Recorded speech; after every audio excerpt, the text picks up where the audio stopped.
बुद्धं शरणं गच्छामि धम्मं शरणं गच्छामि। भगवान बुद्ध के काल से लेकर उनके पश्चात सैकड़ों वर्षों तक जम्मू कश्मीर बौद्ध धम्म के विरासत का महत्वपूर्ण केंद्र रहा है। यहीं पर भगवान बुद्ध की 8 भागों में विभाजित अस्थियों पर बना स्तूप तथा उनकी अस्थियां मिली है। इसी भूभाग पर कभी विशाल कुंडल वन विहार था, जहां कुषाण काल में सम्राट कनिष्क ने चौथी धम्म संगति का आयोजन कर बुद्ध धम्म को दूर दराज तक पहुंचाया था।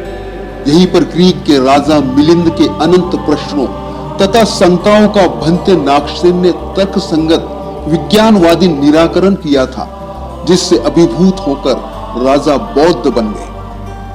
भारत भूमि से बौद्ध धम्मों को पश्चिम की ओर ले जाने वाले बौद्ध भिक्षुओं के आवागमन तथा विश्राम के लिए इस भूमि पर सैकड़ों बुद्ध विहार होने का स्वर्णिम काल जम्मू कश्मीर की भूमि ही रहा है। उसी स्वर्णिम विरासत में से 2200 साल पहले की बौद्ध धरोहर जम्मू से 26 किलोमीटर की दूरी पर उत्खनन में सामने आई है, जिसका नाम है अम्बारन।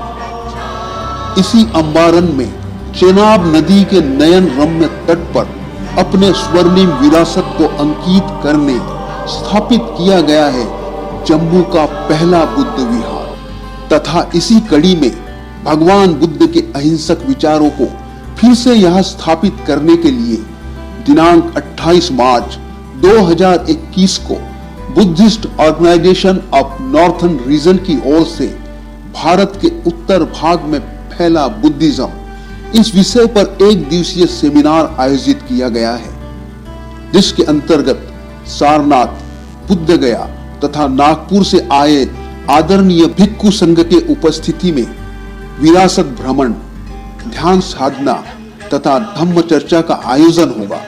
उपरांत जम्मू कश्मीर, लद्दाख, पंजाब और हिमाचल प्रदेश के विख्यात विद्वानों द्वारा सेमिनार प्रेजेंटेशन होगा। तथागत भगवान बुद्ध के दर्शन तथा यहाँ की बुद्ध विरासत को जनमानस तक ले जाने के लिए पंजाब, जम्मू तथा हिमाचल प्रदेश के बुद्धिस्ट अभ्यासकों को इस सेमिनार में ज्यादा से ज्यादा भाग लेने के लिए आमंत्रित किया जाता है।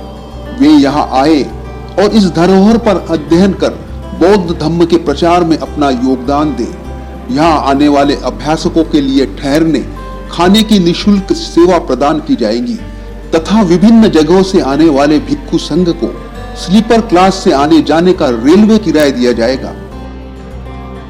अधिक जानकारी के लिए हमें कॉल कर सकते हैं या हमें मेल कर सकते हैं। कृपया कोविड-19 को परास्त करने के लिए सरकारी नियम और दिशा निर्देशों का पालन करें।